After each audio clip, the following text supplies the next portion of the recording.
उमरखेड विधानसभा मतदारसंघामध्ये काँग्रेस पक्ष प्रवेशाची मालिका सुरूच. पुन्हा काँग्रेस पक्षात 256 तरुणांचा प्रवेश. उमरखेड विधानसभा क्षेत्रात सध्या युवकांची इनकमिंग जोरात सुरू आहे. काँग्रेस पक्षाच्या ध्येय धोरण विचार व नेतृत्वावर विश्वास ठेवत उमरखेड तालुक्यातील निंगनोर, इसापूर, अमडापूर, पिरंजी, सोय तर भागाव तालुक्यातील दगडथर, पिंपरी, पिंपळगाव अशा अनेक गावातील शेकडो तरुणांनी आज 27 सप्टेंबर रोजी काँग्रेस पक्षात जाहीर प्रवेश केलाय.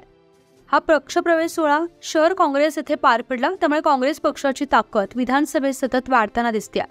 काल विधानसभेतील भागाव क्षेत्रातील काही तरुणांचा पक्षप्रवेश आटोपताच आज पुन्हा तालुक्यातील जवळपास 256 तरुणांनी काँग्रेस पक्षात जाहीर प्रवेश केलाय. सध्या उमरखेड विधानसभा मतदारसंघातील तरुण वर्ग हा काँग्रेस पक्षाकडे मोठ्या प्रमाणात आकर्षित होताना दिसत आहे. दिवसेंदिवस शेकडो तरुण काँग्रेस पक्षात प्रवेश घेत आहेत. चालू महिनाभरामध्ये जवळपास 700 ते 800 तरुणांनी काँग्रेस पक्षात प्रवेश केल्यानं काँग्रेस पक्षाला उभारी मिळत आहे. मागील 1 दशकापासून उमरखेड विधानसभा मतदारसंघ हा भाजपाच्या ताब्यात आहे.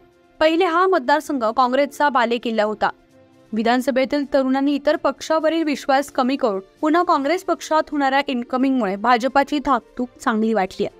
त्यामुळे काँग्रेसचे नेते तातूभाऊ देशमुख, जिल्हा परिषदेचे माजी बांधकाम सभापती रामभाऊ देवसरकर, दत्तरावजी शिंदे आणि उमरखेड विधानसभा मतदारसंघाचे किंग मेकर गोपालभाऊ अग्रवाल यांची ताकद वाटली आहे. या पक्ष सोहळ्याला महाराष्ट्र प्रदेश काँग्रेस सरचिटणीस तातूजी देशमुख, गोपालभाऊ अग्रवाल, दत्तराव शिंदे, प्रेमराव वानखेडे, बिरजू मुडे, राहुल वानखेडे, हमीदभाई कुरेशी तसेच उमरखेड विधानसभा मतदारसंघाचे सामाजिक कार्यकर्ते साहेबराव कांबळेंसह कार्यकर्ते आणि पदाधिकारी उपस्थित होते. न्यूज 15 मराठीसाठी प्रतिनिधी किरण मुक्कावार, उमरखेड.